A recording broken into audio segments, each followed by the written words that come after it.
Hey, today we'll be looking at another Rangeas, a bit more classic monster from the Sofubi line, or more well-known one.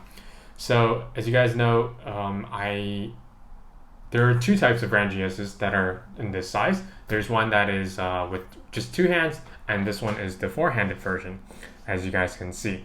It's attached in a really weird place. It's attached in like its cheeks or like its neck. You would assume that it might be its neck or like the lower part of its jaw, and yeah, so it's attached in like a weird place, but it works. It works okay when you look at it from the front. But if you think about it too much, it kind of gets a bit weird. So I actually do prefer the two-hand one, which is, but this colorway obviously doesn't come with the two-hand one.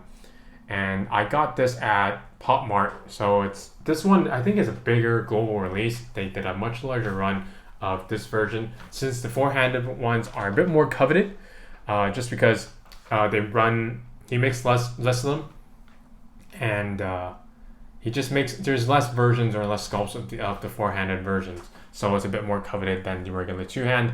And this run was very large, and you can get them at retail quite easily, so I picked one up.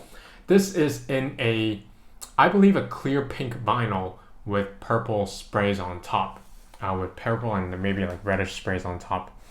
It looks a bit red sometimes from different angles, where it's a bit darker. It does look a bit more red, a lot more red than pink. But it's also a very nice version for like a more spooky themed toy. So I guess it's fitting in the Halloween month theme here. And as you guys can see, it also looks a bit more demonic, as you get there with, especially with the black sprays around the eyes. It makes it look a bit more punkish or a bit more scary, which is also very nice, and it fits a bit more in the theme. My favorite part, of course, with all Rangeas is its back. As you guys can see, it's highly sculpted versus the front. So when displaying, I would prefer to display it at an angle where you can kind of see the back a little bit still, while you still have the charm of the face and the head. What I don't really like about the forehand is that sometimes when you display it, when you have some hands up like this, it's kind of distracting and it feels a bit messy. And so I prefer to have parts of it that are or a bit more under or a bit more toned down, so it feels a bit it feels more designed. It feels more aesthetically pleasing like this, versus if you just had like a bunch of hands like waving around. It takes up too much space, and it's also very distracting from the rest of the sculpt.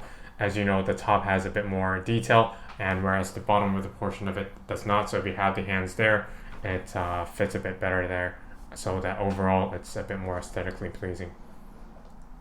So this is the four-handed Rangeas, and I'm pretty sure you guys can find this guy online for quite cheap or at close to retail, just because this, from what I recall, had like a huge run.